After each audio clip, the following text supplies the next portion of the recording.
है एक गीत सुनने का। मैं एक गीत आपके सामने रखती हूँ।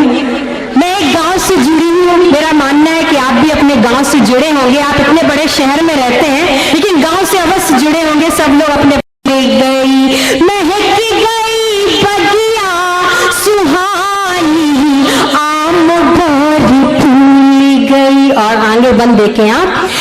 काली कोयलिया बोलने लागी, काली कोयलिया बोलने लागी, पुरवैया इते उते बोलने लागी, पुरवैया इते उते बोलने लागी, मधुर मधुर महुआ पे गीजे रात रानी, आम बारी फूल गई महक गई बगिया सुहानी, आम बारी फूल गई। और इस बंद में आपको खेत तक ले चलती है, खेत का चित्र दिखाती हूँ, सुनिएगा।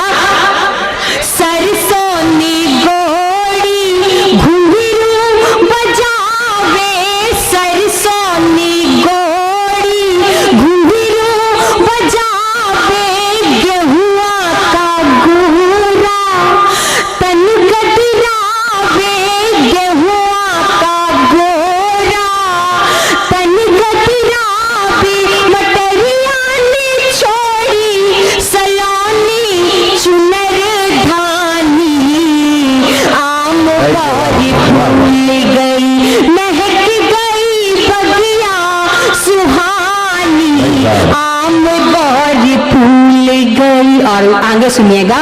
निरख रहा तोता चहके रही मैना, निरख रहा तोता चहके रही मैना, सरक रहा आंचल बहके रहे नैना, सरक रहा आंचल बहके रहे नैना, बूंद बूंद अमृत की, बूंद बूंद अमृत की मीठी मेहरबानी, आम बार फूल गई महक गई बगिया सुहानी, आम बार फूल गई। आखिरी बंद सुनिएगा क्योंकि माइक मेरा साथ नहीं दे रहा है, आपकी साथ की आवश्यकता है। सुनिएगा। धरती को ताके है चंदा अंगनवा, धरती को ताके है चंदा अंगनवा, चूड़ी को छेड़े है कुआरा कंगनवा, चूड़ी को छेड़े है कुआरा कंगनवा, रुनुक झुनुक पायलिया, रुनुक झुनुक पायलिया, प्यार की निशानी, आम बारी फूल गई महक गई बगिया सुहानी, आम बारी फूल गई। आज के मुशायरे शायरात